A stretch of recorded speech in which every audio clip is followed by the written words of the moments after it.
Hey everybody, this is Matthew Soltesiak and you're listening to Not the Same Old Lions podcast. Using my sportscasting background, I speak with a variety of guests and interview key players to gain more insight on what makes this team go. As the Detroit Lions enter a new gritty era, we'll look beyond just the kneecaps when it comes to the analysis. Welcome to another episode. In this episode, we are discussing the Lions' first half of the season, where they go now, and we revisit the hype train that many were riding back in training camp when it was just getting underway. And we're going to discuss how their ride is going. Let's get to it, Lions fans. Hi, this is Billy Sims, and you listening to Not the Same Old Lions podcast. I'm joined today by Chris Haynes, a friend of the podcast. In addition to being an avid Detroit Lions fan, he's a University of Michigan fan as well, and also dives extensively into fantasy football. Thanks for joining the show today, Chris. Thanks for having me, Matt. Well, Chris, 8 games are in the books. Lions are 8-2. We enter the bye week. So let's talk about what has stood out this year. What has looked good for the Lions? What's maybe been a concern? I guess let's start with the quarterback play. Jared Goff has 12 touchdowns and 5 interceptions, 2,000 yards through 8 games. Now, his numbers are kind of in the same ballpark as last year, with some things being a little bit better, other things being just slightly worse. But all around, basically where he ended last year, that's what his trajectory is. So that's pretty solid. What have you seen from Jared Goff? Yeah, I mean, Jared Goff has typically always been better at home. And we've got some home games coming up here, so hopefully he can kind of keep that momentum going. He's been solid in the pocket, really hasn't taken too many sacks. Offensive line has played well, so they continue to play well. I think he'll have some time to take some deep shots to our newly acquired wide receiver and Amon-Ra St. Brown and Laporta. Yeah, you said he hasn't taken too many sacks. He's taken 15, though, so far, and he had 27 last year. So it's not much of an uptick. It's kind of about the same. Could trend a little higher, and there's been some games like the Baltimore game where he just had no time to throw. But as you talked about, the offensive line's done a pretty darn good job considering all the injuries we have, and hopefully we're getting more of those guys back. I am buying into the thing, though. If you protect Jared Goff, he's going to throw well and he's going to play well.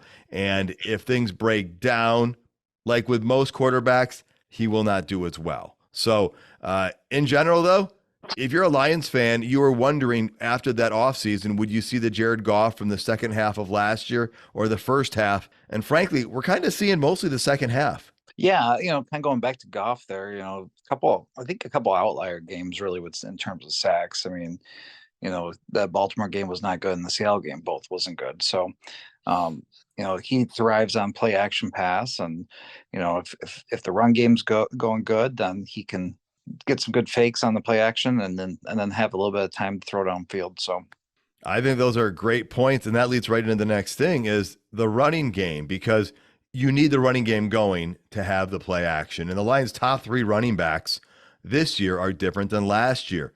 And if we look at stats right now, Jahmyr Gibbs and David Montgomery, they're each flirting with about 400 yards this season, 5.3 yards a carry for Gibbs, 4.1 for Montgomery. Craig Reynolds has pitched in with more than 175 yards. That's almost 1,000 yards rushing halfway through the season with those 3 guys combined. Not too bad. And last year, the top 3 running backs combined for just over 1,750 yards. So the Lions appear to be on a pace to potentially eclipse that number. And Gibbs and Montgomery have both missed time. So I think we're starting to see the evolution of our running game right now, which could in turn help Goff even more. Yeah, it's nice to have that 1-2 punch. When Montgomery went down early, Gibbs really wasn't getting going yet, and he wasn't really integrated into the offense the way that we thought he would be in terms of rushing the ball. But now that you have both those guys, they can take each other off the field and get some breaks. And, just having Montgomery back there coming back up off the bye will just benefit us even more, because now you're going to have safety start coming down the box, and now we're going to have that play action. So I think we're going to see more big plays in the ground game in the second half of the season. I think you're just going to continue to see both of those running backs improve and get better for multiple reasons. 1, the offensive line is going to get healthier, and 2, they're both getting more games into this system. Yeah, I totally agree. I mean, the way that the Lions run game works the best is when they they can really grind it out, get the lead, and then have that offensive line really wear down that defense. And now you got Gibbs, they're going to have to chase after, and then Montgomery coming in and being more of the bruising back and punishing linebackers. That's going to be tough for any defense to stop. And those who have not exactly been on board or 100% behind the running back changes the Lions made from last year, I think they're starting to see the growth and they see the potential. And I think that's only going to continue as the season moves forward. Let's move over to the pass catchers, the wide receivers. I did a little digging here, Chris, and I came across some stats that surprised me a little bit. The first one's not a surprise. Amon-Ra St. Brown is leading the team in receptions. Not a shock there. He's got 57 for 665 yards and 3 touchdowns. The second leading receiver on the team, you can probably name it. Who is it? Sam Laporta. The rookie tight end, Sam Laporta, doing what tight ends in their rookie years don't do. He's got 43 catches. How's that for some rookie production? Oh, you want some more rookie production? Jahmyr Gibbs has 28 catches, followed by Josh Reynolds at 22 and Khalif Raymond at 18. Now, here's something else that's even crazier. I went back and looked at last year's stats. The first thing, not a shock. Amon-Ra St. Brown led the team with 106 catches. He's on pace to eclipse that mark. Do you know who the number 2 leading receiver for the Lions was last year? I believe it was Khalif Raymond, if I remember right. As a wide receiver, yes. But the number 2 guy with reception with 48 was DeAndre Swift. DeAndre Swift. Mm-hmm. But you're right. Then Khalif was the number 2, and then Reynolds had 38, followed by DJ Chark, who's at 30. Now, injuries played a role on some of those things. Reynolds wasn't 100% all year. Chark had some injuries. But if you look at that production from Sam Laporta so far, and then what Gibbs and Reynolds are doing, and Raymond doesn't have as much as he had last year, but Reynolds is on pace to do better than last year, that's got to give you a little bit of encouragement with our receiving core.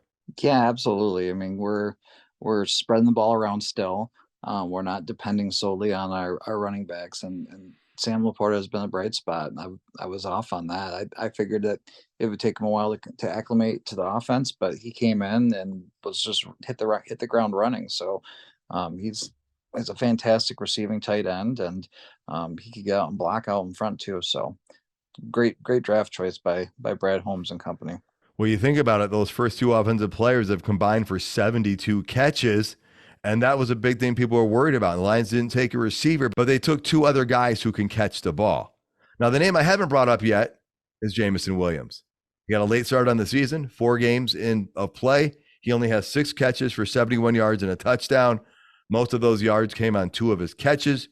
We are hoping to see some growth from him down the stretch. And if that happens, and along with the addition, we're going to talk about that trade here in a couple minutes, this offense still has a chance to improve from what it's already doing, which is already some pretty good stuff. Yeah, it would be good to see Jameson come in and get a rapport with Jared Goff, because right now they're just not on the same page, and he's still playing a low percentage of snaps, and he's looking more like a gadget type player at this point in time. So I think missing those first few weeks of practice and whatnot with the suspension has really hurt, because that was definitely a time where Jared Goff was able to build that rapport with Laporta and Gibbs even, and that's shown off. So, hopefully as the bye week kind of comes, maybe they can kind of get on track with each other and come out of the bye and maybe hit a nice long bomb touchdown.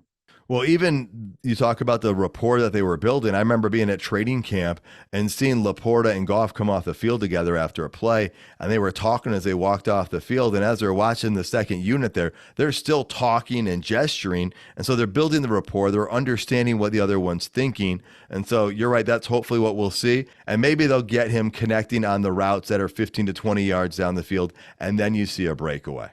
The offensive line needs to be commended. There have been so many moving pieces here, but it's been playing well. We were watching the game last week, and my wife was looking at a guy on the screen, and the guy looks like a giant. She goes, "Who's that?" I go, "Oh, that's Dan Skipper." And Dan Skipper's in there playing, and he's filling a void. And the Lions got it done even with 3 offensive linemen out of place. So these adjustments have been working as well as one would expect, and hopefully they're getting healthier during the bye week. Yeah, that's something we haven't seen in the past. Is when the offensive lineman goes down, usually, or we're filling in with backups, they're taking the pass rush, and they're giving up sacks and quarterback rushes. And this year it seems like every move that they've had to make, whether it's Glasgow moving to center or having Skipper come in, they've kind of just picked up right where the starters left off. So that's been a pleasant surprise. Yeah, and bringing Graham Glasgow in was huge. He's been a great, great addition and a Very vital piece to versatile. that offensive line. Hmm. Well, let's move over to the defense then. The offense has been looking pretty great here.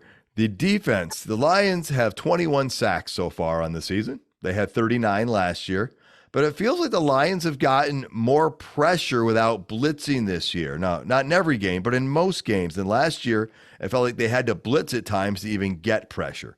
So right now, as far as giving up passing yards per game, the Lions are one of the 10 best teams in the league. Last year, they were third from the bottom.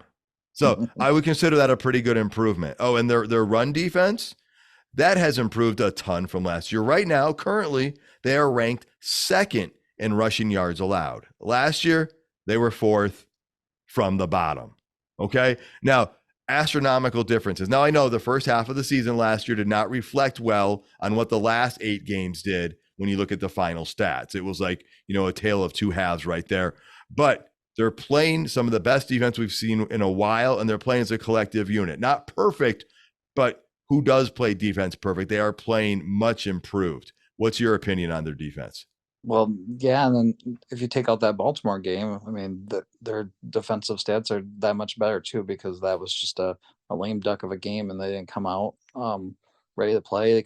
They got a couple 3-and-outs, and then they just were behind 28-0 before they even knew it. So defensively, I think Cam Sutton's really brought a lot. He made some great plays the other night against Devontae Adams, and he's looking like he's kind of stabilized that secondary. Kirby Joseph has taken another step forward, and I think that's kind of the reason why they're not blitzing as much. They feel like they can leave those guys out in one-on-one coverage and maybe play a little cover two, and then just rush four.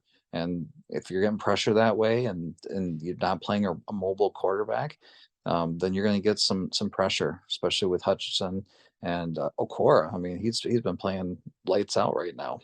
Yeah, starting with the secondary part, the Lions have had some injuries there, but Cam Sutton has lived up to everything you would have hoped he would have been when the Lions signed him. Obviously, a couple other injuries there have made us not as deep as we thought we were going to be, but that being said, they're still doing great. The linebacking play has been much improved from last year. I mean, I don't think anybody, if you asked them 2 years ago, would they expect to see this out of Alex Anzalone, would have honestly said yes, unless they were inside the Detroit Lions building. Most fans didn't see this coming from him. That's a player you've seen a ton of growth on. And if you move up to the defensive line, you mentioned Okora recently. Hutchinson's been getting a lot of pressures. Aleem McNeil's been coming on. They Couple have had sacks last game. I mean, sitting bugs last game. I thought, well, man, how are we going to get pressure up the middle, and how are we going to stop Josh Jacobs? But McNeil, man, he's looked solid, and getting a couple sacks out of interior defensive linemen is huge. Yeah, so that defensive line is continuing to improve as the season goes on. And the trade deadline hit. And Lions didn't go defense like a lot of people wanted them to do. And some articles even called the Detroit Lions losers of the trade deadline. And you know what? I'm going to tell you right now, that headline is going to age about as well as the headlines did about the Lions NFL draft, because there were so many critics about that first round and that second round even. And you know what? Take a look at how their draft players did on Monday night. But the Lions did make a move going into the bye. Donovan Peoples-Jones, a former Michigan Wolverine. Now, I watched him in a game or two. I caught some Michigan games, but I know you watched him more than I did in college. He was a 6th-round pick to Cleveland, not a high pick, but he's been productive at times in the pros. What should Lions fans expect from him, in your opinion, and how do you think he might impact the offense? Well, you're going to get a guy that wants to come out and work. He's got a great work ethic, and he's going to fit right into that locker room. He's more of a deep ball threat. He adjusts well. He's a big body receiver that's quick. Also can return some kicks. If I remember right, he was all Big Ten special teams returner for a couple of years back at Michigan. So he's got good pedigree. I think he caught 14 touchdowns in college and had a couple of touchdown punt returns for a touchdown as well. So anytime that you can bring a guy in that, has played in the NFL, he's had to step up before. When Amari Cooper went down, and even before Amari Cooper got there, he was pretty much the de facto one just because of injury in front of him. Because he's kind of more like an Amari Cooper, where you're going to go downfield with him. A classmate of mine from Syracuse follows the Browns, and he reached out and he said Lions fans are going to love him. He said the fans in Cleveland did. And then you add the fact that he's coming home. This just seems like a natural no-brainer fit. Chris, this is where we are. We're at 6-2 at the bye. The Lions made a trade. What was your prediction for the Lions? Now, I don't have this on record, so I've got to take your word for it. But what was your prediction for the Lions record before the season? And is it still the same? I think we had one episode where we talked about it. And I think if I remember right, I was looking at 5-3, I would have been happy, and then 6-2 is where I was kind of leaning with a loss to Kansas City, and then maybe a split with Baltimore and Seattle. Well, we won against Kansas City, and we didn't split against those two. So 6-2 was kind of my prediction. And then I thought, if we could come back out of the bye, and then I think the last two tough contests we have are against the Chargers and Dallas, going out to the West Coast and then on the road against Dallas too. Those are going to be the toughest of our remaining games. So when I was looking at the schedule early on, I was thinking, 11-6 would be ideal. And that should be good enough to get into the playoffs and hopefully win the NFC North. All right. And now that we're at the halfway point, we've seen some changes happen. We know what happened in Minnesota. We see what Chicago and Green Bay look like. Is your prediction still the same, or do you have a mid-season adjustments you want to make? I can see us going 12-5.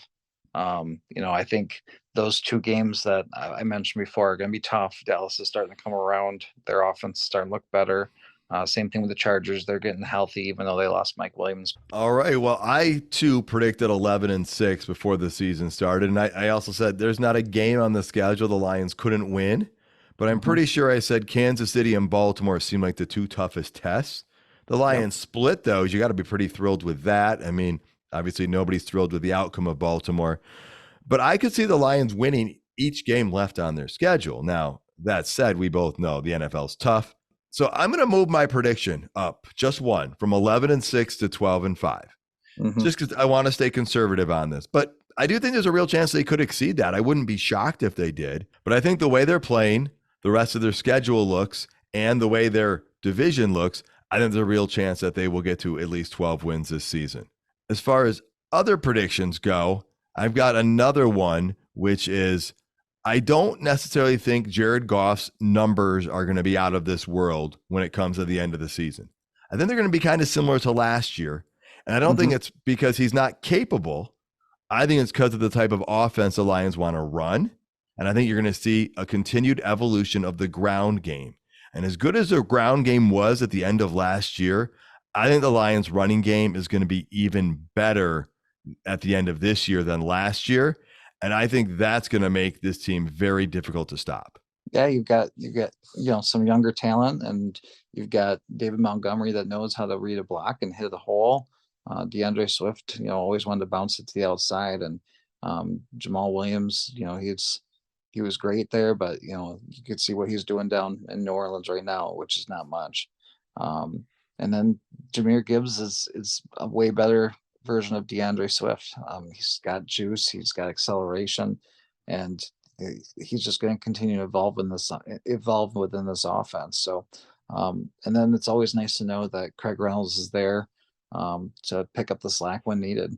Yeah, we obviously wish Jamal Williams well in New Orleans, but you're right, he is not getting the touches. DeAndre Swift has gotten off to a pretty good start in Philadelphia. Happy for him going back there. But I'm loving what we have in David Montgomery and Jahmyr Gibbs. Was excited about that all offseason.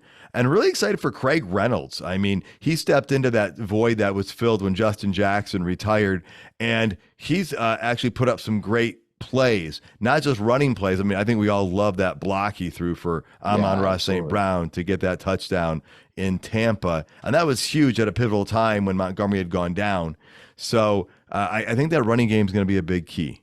and the locker room loves him too. I mean, you saw in that same game where David Montgomery said, "No, no, no, stay in." You scored that touchdown and get your first touchdown on the ground for the year. So, I mean, that right there just shows you the brotherhood that that running back group has. Yeah, it speaks to that culture. Everyone keeps talking about culture, culture, culture, and grit.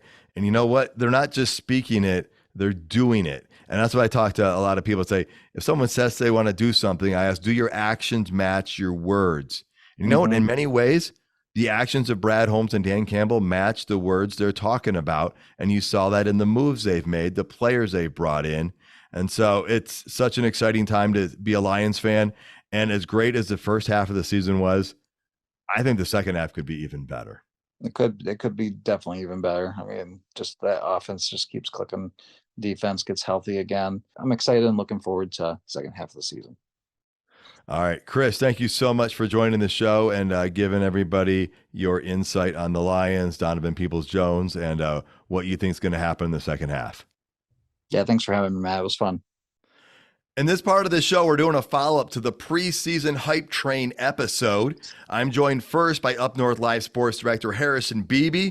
Harrison, good to have you back on the show. The last time we talked, training camp was getting underway. We didn't know how the first 8 weeks of the season were going to go, and a big general theme coming out of that. The first one was we were just kind of nervous, didn't know how to expect the season to go with all those expectations. How are you feeling? You still nervous?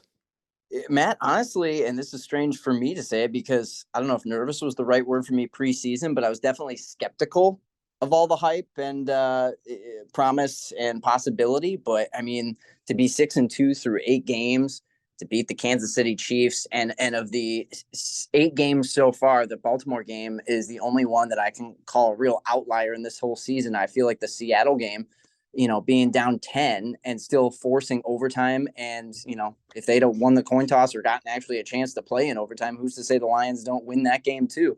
So of the 8 games so far, there's only been one that I've really been upset with. So if you'd have told me in the preseason that that's how the first 8 games were going to go, yeah, that Baltimore loss does not look good. There is, as you know from your pods last week, there's nothing good to say about what happened last week. But 7 out of 8 tests, I'd give them the solid B+, A- A for effort. Well, and that Seattle game, the way they came back from that deficit was impressive. And I also still contend if David Montgomery doesn't go down, we might win that game. If C.J. Gardner-Johnson doesn't get banged up, we might win that game. But I liked how they came back. But yeah, that Baltimore game was very, very bad in so many ways. But as we'll talk about later, there might be a good thing that came out of that. So the Lions are at a bye week right now, Harrison. They're 6-2, as you know. They've got a 2-game lead in the division. Second place Minnesota just lost Kirk Cousins for the season. We talked about this was an ideal record, 6-2. Yeah, 7 would be amazing. 5 would have been acceptable coming into this, but they've got 6. So let me ask you, is there anything that concerns you? Because this isn't the first team to start 6-2 for the Lions, and they've had some good starts in the past, Harrison. Let me just bring up these stats for a moment for you. The 2016 Lions were 9-4, and then they lost their last 3 of the regular season, and they went to the playoffs, losing to the wild card in Seattle. The 2014 season, which I think is the one that hurts you the most, they started 6-2. They went 11-5 that year, but they lost their regular season finale, and we got to be the wild card instead of the division winner. We went on the road to Dallas, lost that game we remember too well, and that's caused you some grief, I think, even to this day. And then if you go back to that old one in 2011, they were 10-6, but that Matt Flynn debacle in week 17 caused them to lose. They lost a wild card game to the Saints. So how are you feeling, Harrison? Matt, when I look back at those 3 playoff teams, 2 of them, I think in a weird way, did exactly what they were supposed to. The 2011-2012 team, I mean, I remember back then just being ecstatic that they got back in the playoffs for the first time in over a decade. So yeah, was it unfortunate that they couldn't beat the Saints and kind of had to go on the road to start? Yes, but in reality, I mean, at that point, to be a Lions fan and to have that position of just being in the playoffs was a godsend in itself. The 2016-2017 team, I circled from the beginning, those last 3 games. I knew they were going to drop all 3 of them. I think it was Dallas, Green Bay, and the Giants. I think it was the Giants. And then they needed a Washington loss to actually even sneak into the playoffs anyway. So if you ask me, was the 2016 team good? Yes. Were they playoff caliber? Probably not. And that showed in the first round loss. That 2014 team is the only one that I think, yeah, as you mentioned, it's still leaving a bad taste in a lot of people's mouths because that was the loaded team with Sue, Johnson, Stafford, Caldwell being, it wasn't his first year, it was his second. That's when stuff was firing on all cylinders, and you felt like that was the best team that you'd seen of the Lions in a while. But we saw in the playoffs that wasn't really the case. I'm not saying this team is necessarily better than that 2014 team, but there's just a vibe and a culture around this year's group. It is very much a one unit team, whereas that kind of felt like some Pro Bowl stars were on that 2014 team. And this year's team, yeah, there's some talented players, no doubt about it. I mean, Amon-Ra St. Brown's one of the best receivers in the NFL. And Jared Goff is completely transported his career to being, superhero QB in crunch time, whereas, everybody was worried about him being on this team a few years ago. This team feels a lot more like a one strength unit and something that you can actually put some serious faith into, which I think is something that's been lacking from any of those three Lions teams outside of the star power, which we mentioned in 2014. So am I saying they're going to do better than the 2014 team? I don't know. That's for them to determine on the field in 2 months. Well, I also think a big difference between that 2014 team and this team is we kind of knew that window was closing because Sue was in his last year with the Lions. We knew there were going to be some changes on that defensive side. And so they were in a they need to win now mentality, where the team we have right now, they are a team that is still on the rise. They haven't hit their crescendo yet, I don't think. Mm-hmm. And so with that 6-2 start, when you, James, and I talked, we said they needed to win a playoff game. And you said they didn't even need to win the division, just win a playoff game. I kind of wanted the division win. If you look, they last won the division in 1993. They last won a playoff game in 1991. I would like to see them get both of those this season. How are you feeling about that? Is your expectation the same, or do you feel like it's elevated based on all the other factors? I would say for sure that, the division is a big thing just because it's been so long for Detroit. But in reality, year in and year out, division titles mean nothing. It's kind of like, I always say this with March Madness. Yeah, Michigan State can win the Big Ten tournament, or in your case, Maryland can win the Big Ten.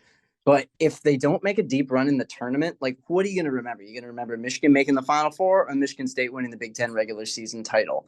In reality, those division titles, those conference titles, they kind of get lost in the shuffle over time because all anybody really talks about as a legacy purpose was what the team did in the playoffs. So, yes, I know a lot of Lions fans want that division. And I think the big pull they should want the division themselves is for the fan base to get that home playoff game. I think that is way more valuable to this team and to their fans, and a reward for them for all these hardships is to give them a home playoff game rather than not winning the division and having to start on the road. Although, having said that, I think they'd be very capable of winning a playoff game on the road at this point from what we've seen. Well, I agree with that. I want that for the fan base as well. And I've got to say, winning the division, winning a playoff game, they're there. But the way things are right now, I'm really hoping the Lions can pull off that number 2 seed. They don't even need the 1, but the number 2 seed, because you would host a playoff game the first round. And then if you win, you're guaranteed a second home playoff game, which would be huge. And so I feel like my hopes are elevated that they can get up to that 2 seed. Yeah, I mean, in my opinion, obviously you play to have as best a record as possible, but I mean, the 1 seed I think is kind of a danger zone for them, taking a week off and then playing that first big playoff game against a team that already won in the wild card weekend. I'm not saying the Lions couldn't win that game, but I think it benefits them a lot more to be one of those first weekend teams, not taking the extra time to wait and just getting involved in that frenzy right away and putting that product out on the field. We've seen the Tennessee Titans a few years ago with a 1 seed and they got bounced right away. Like, we see these 1 seeds get in those spots where they're not used to that position, and having the extra week to wait, you think it's a good thing. But I mean, how many Tigers World Series did we see go up in smoke because they had a week off to wait for their bats to actually not do anything come World Series time? So I think it would. I remember those layoffs well, and was very frustrated by them for the Tigers as well. So, Harrison, are you enjoying this? I mean, you're the one who has been a little not apprehensive, just doubtful, I guess, about the Lions for a while now. You've said since that 2014. And so does 2014 prevent you from enjoying what's going on now? Well, my famous backbreaker game was the Rodgers Hail Mary in 2015. So I was still with them for the one more season, but I think they started that one like 1-7, and then they won 3 straight. and then they lost on that Hail Mary, and I was just like, okay, I'm out. I think you and I have touched on this before. I feel in a weird spot after throwing the team under the bus for so many years. I feel in a weird spot jumping back on and acting like everything's different and it's a team I can go back to, because to be honest with you, it's great that they have a new coaching staff, a new GM and ownership that kind of has a new wave to it, but it's still the same team to me that I basically disowned. You call it divorce, whatever you want to call it. I didn't throw away my Lions memorabilia, but I certainly didn't wear it as much as I used to. I'm happy for the Lions. I'm happy for their fan base, that the ones that stayed true, that stayed on and wanted to see this team do well, because they're getting some benefits that they've sorely lacked and deserved for so many years. I would feel weird jumping right back into the fan base again, but I call it like I see it. And they're one of the best teams in the NFC right now, with a very realistic shot of doing some damage come January. Well, even if you're not ready to jump back in, you are still watching. Part of that is the job you do, and you're paying attention and you're analyzing them.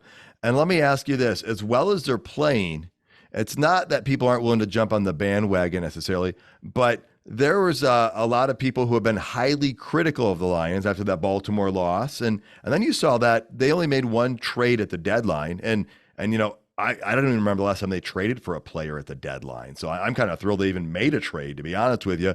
But you see more negativity than I was expecting from a 6-2 team. Does that surprise you?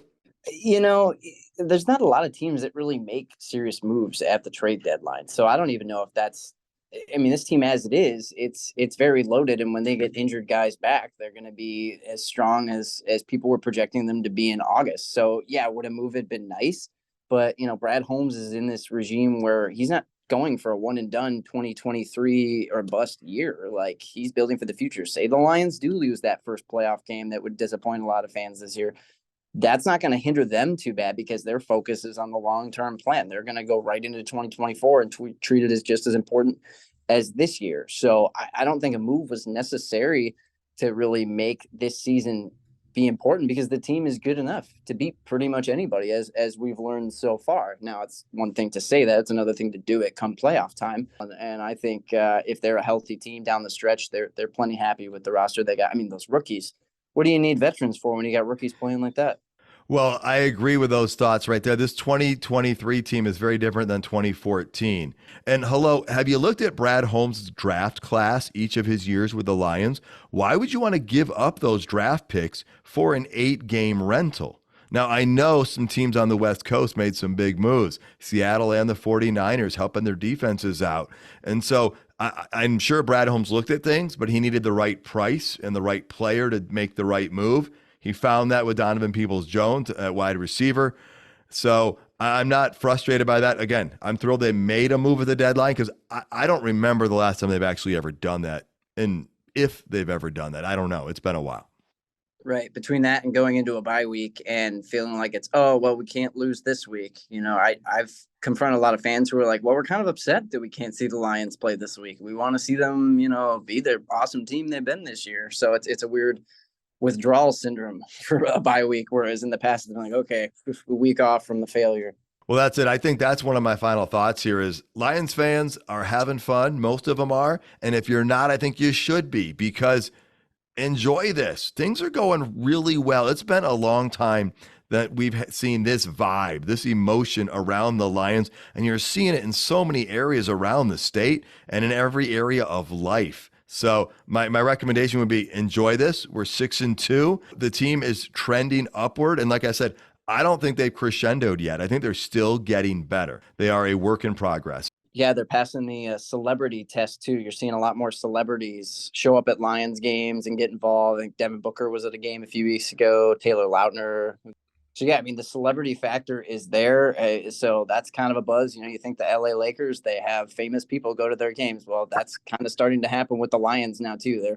Their celebrity fans are coming out of the woodwork and showing their support. It just makes it seem like a bigger deal on a grand stage. And yeah, obviously 2 months from now, we'll put real, rubber to the road and see how they do come playoff time. But I mean, 6-2 through half the season, there's no real reason outside of that one game to be upset by what you've seen. Well, and that one loss could actually benefit them because going down the stretch, the schedule does not look that tough, though. I do think some teams are going to be getting better as they get closer to playing the Lions, and they'll have that Baltimore game to look back at and say, hey, when things don't go right, they can go wrong in a hurry. So that'll be a good lesson for them. Any final thoughts, Harrison? No, I mean, I hope for their sake that they do get some tests in the final few weeks. Obviously, nobody's going to be shocked that they drop a few more games and finish with 12 or 13 wins. I think that's a very acceptable record in the NFL these days. And I want them to be in some competitive games. I don't want them to blow teams out going to the playoffs. I want them to be battle tested going into that postseason. That will make them all the more sharp when they actually do have to play in that wild card game or whatever games, the first playoff game. That'll be all the much more beneficial for them going into that atmosphere. Awesome. Thank you so much for joining us, Harrison. We'll be talking again later in the season. Sounds good. Thanks, Matt. And now I'm joined by James Cook, senior sports writer for the Traverse City Record Eagle. You can also hear him on the Get Around podcast. That drops on Mondays. James was with Harrison and I on the Hype Train episode before the season started.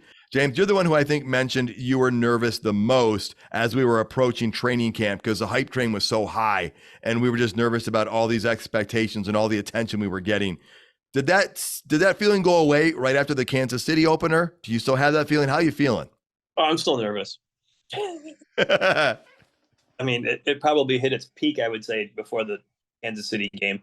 But you know, I'm still nervous, especially after that Baltimore game. You're just, you wonder if they'll have some more blips like that. You're always a little bit worried about those things, especially when they're going to be the favorites in most of the games down the stretch here. I mean, outside of the LA Chargers and Dallas Cowboys, I'd say that they'll be probably about touchdown favorites in every game. We talked before the season started that our expectation was to win a playoff game and maybe win the division. And so are you still feeling that, win a home playoff game, win the division? Is that still your expectation? Yeah, and I think winning the division now is even more of a thing that's got to happen. I would say that if they don't win the division, something really went wrong. I don't expect the Vikings to be as good with Josh Dobbs at quarterback. That's a good Band-Aid for them to get, in a season where they think they could maybe squeak into the playoffs, but he's not going to be as good as Kirk Cousins was and not as familiar with that team. So they're going to take a step back there at quarterback. They're a team that can still win some games, and, the Lions have to play them in weeks 16 and 18. So that could be another potential stumbling block for the Lions late in the season. There's a million things that could happen between now and then with Minnesota and Detroit, but those last three games are really kind of a what if. Denver looks better. In between there, you've got the two games with Chicago, you've got Green Bay and New Orleans. All four of those are games that the Lions should win. Now, we've seen the Lions get off to good starts before. They've been at 6-2. We've talked before about how they started great in 2016, 2014, 2011, but things didn't end up well late. Does that add to your nervousness? Does that play a factor, or do you view things differently? A little bit of both. I think being somebody who's followed the Lions and been a fan for so long, you're used to disappointment. So you kind of expect it. But I also realize that this is a very different front office and coaching staff and ownership group now with Sheila leading the way rather than some of the other Fords. I think she's made some very good changes in the organization, and so it's the same and not the same, I guess. All right. Well, let me ask you about the enjoyment factor. Harrison has said, he felt like he kind of stepped away from the team back in 2015. You and I have never really ever stepped away from the team. We got on the hype train. We believed in the hype train. I think we would both agree the hype train's living up to exactly what we thought it would be at this point. Are you enjoying yourself? Are you finding yourself critical of the team or complimentary of the team? How are you feeling as you watch these games? A bit of both. I'm enjoying the games. Obviously, they're winning, so you got to be enjoying that more often than not when they're 6-2. I still every now and then have some criticism. Sometimes Aaron Glenn looks like a really good defensive coordinator, and then every once in a while there's a game where you're like, what are you thinking? Did you have a plan for this game? Other than that, I haven't really had a whole lot of things to really question the Lions about this year. I mean, injuries are a part of the game. They're going to happen. Well, I would say the feeling I have watching a game is different. And it's kind of a strange feeling I have. In the past, you've felt like the Lions had to play a perfect game to win a game. And I mean, I'm watching that Raiders game, and at no point do I think we're going to lose the game. I got a little nervous for a moment when they ran the ball in the second quarter all the way down the field. But even with that pick six by Goff, I'm like, yeah, I'm not feeling that. At no point did I really get nervous during the Atlanta game, right? I mean, you have this different feeling when you watch the team. Yeah, we got destroyed in Baltimore, but things don't have to be perfect. And they showed that against the Raiders for things to go right and to win. And that's a whole different feeling for Lions fans. Yeah, that's very true. I was a little apprehensive at the beginning of that Raiders game when they were moving the ball and settling for field goals. And I understand why you take the field goals when you're at home and you're the favorite. You play a little bit more conservatively in that situation. Probably going to run into that more the second half of the season. You also run into that where you just keep settling for field goals where suddenly the other team makes one big play and they're right back in the game. But that didn't happen. The Lions, when they got that touchdown and really kind of took control of that game from there on, I really wasn't worried. And I said Lions fans should be enjoying themselves and whatnot with what's going on right now. But I think there's that part inside of all of us where you start seeing these rising expectations because, oh my goodness, we're doing better. And all you can do, it's human nature. You just want to maximize it. It's like, oh, could we do this or that? And so maybe that's part of us that wanted to make those deadline trades and stuff like that. And you and I talked about that. We were really happy with the trade they made, great value, and they didn't overpay for something that could set them back next year. And so what are your thoughts to a Lions fan who isn't quite sure how to feel right now, and they're having a hard time wrapping themselves up in, I don't know if you want to call it the fandemonium that's going on in the state of Michigan? Yeah, I think they just have to look at the way Brad Holmes has put this team together, and he's looking to make this a sustainable thing from year to year, and not like an LA Rams putting all your eggs in one basket in one season and then putting yourself behind the eight ball for 2 or 3 years to come. He's looking to make this something where the Lions are competitive for the playoffs and hopefully a Super Bowl, more often than not over the next how many ever years this regime is still here. All right. Well, James, as we get ready to wrap up here, what are your final thoughts on how the first half of the season has gone and what you're looking for in the second half? I mean, what everybody's looking for in the second half is a Super Bowl, right? If you look at the other 4 major sports in recent history, you've got the Denver Nuggets, the Las Vegas Golden Knights, and the Texas Rangers. All have won their first championship in their franchise. The Lions could make it 4 for 4. Well, before the season started, you and I talked about how big it would be for the Lions to win a Super Bowl. We did that in the offseason, and it would be pretty huge. So, yeah, you're right. Some people kind of joked about it maybe or hoped about it. And here's the thing. It's not far-fetched to think it is potential. It's a potential. It could happen. I mean, a lot of things have to go right, but a lot of things have to go right for any of a dozen different teams to do the same thing this year. And the Lions are in that conversation now. Yeah, and to go back with the fans' expectations of trying to push your chips into the table and go all for it this year and everything. I just I see it as one where they just want to have this team in this position every year, and Brad Holmes is playing to his own strength, which is drafting well in the middle rounds and keep this team as contenders for years.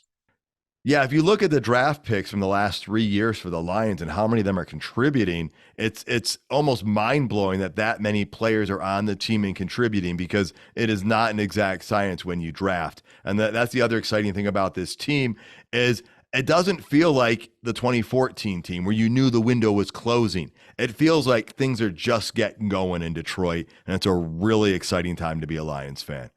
Yeah, he wants to keep that window open for as long as possible, and trading away those picks, making bad decisions, and trying to go for it right now. All that stuff helps close that window. So he's trying to keep that window open as much as possible. I love that insight. That makes so much sense. And it's got something Lions fans are going to find hard to argue with, because if that is true, if we are on the trajectory we think we are headed on, this year isn't the only year we're going to have some fun. The fun is just getting started. James, thanks so much for joining the show. Greatly appreciate having you here. Remember, folks, you can catch James on the Get Around podcast that drops on Mondays. Check out his work at record-eagle.com. And what about you folks? Have your expectations changed? The requirements, have they been adjusted for what's considered a successful season? Are you enjoying the ride? Or are you having a hard time in this new environment? Let us know. And thank you for tuning in. You can find all the episodes at notthesameoldlions.com. If you're listening on YouTube, please hit that subscribe and like button. And while you're at it, tell your friends about it and subscribe regardless of your listening platform. And until next time, stay gritty, my friends.